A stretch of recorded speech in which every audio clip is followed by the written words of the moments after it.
Masih terlihat bekas luka bacok di lengan tangannya. Herman, seorang pria tunarungu, mendatangi ruang SPKT Polrestabes Palembang. Warga Jalan Maijen Yusuf Singadekei, Kelurahan Kemang Agung, Kecamatan Kertapati Palembang ini, minta ditemani adiknya, membuat laporan polisi karena tidak terima sudah dibacok oleh temannya sendiri terlapor atas nama Udit.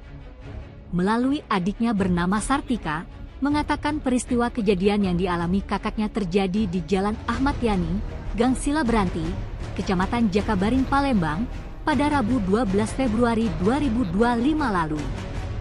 Kemudian menurut penjelasan kakaknya yang jadi korban, lanjut Sartika, kakaknya itu diminta uang sebesar Rp50.000 oleh terlapor Udit. Masih kata Sartika, kakaknya itu tidak tahu maksud terlapor meminta uang tersebut untuk apa. Akibat kejadian ini, kakaknya mengalami luka tusuk sebanyak 7 jahitan. Sementara itu, Kepala SPKT Polrestabes Palembang, AKP Heri, membenarkan adanya laporan pelapor Sartika atas dugaan tindak pidana penganiayaan. Laporan sudah diterima dan akan segera ditindaklanjuti oleh petugas Satreskrim Polrestabes Palembang. Mbak, siapa namanya, Mbak?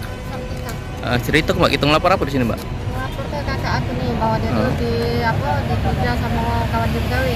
Kenal lah kita sama wongnya, Mbak? Kenal, ke daerah. Ngapa bisa dituja tuh pasalnya, Mbak?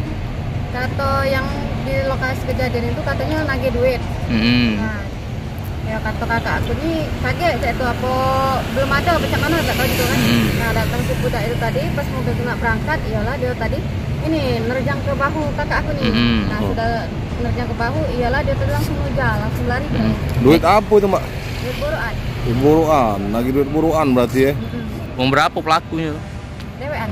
Dewean. Nah kita sempat nanya-nanya wong sana dah. Balik mana yang pelaku itu?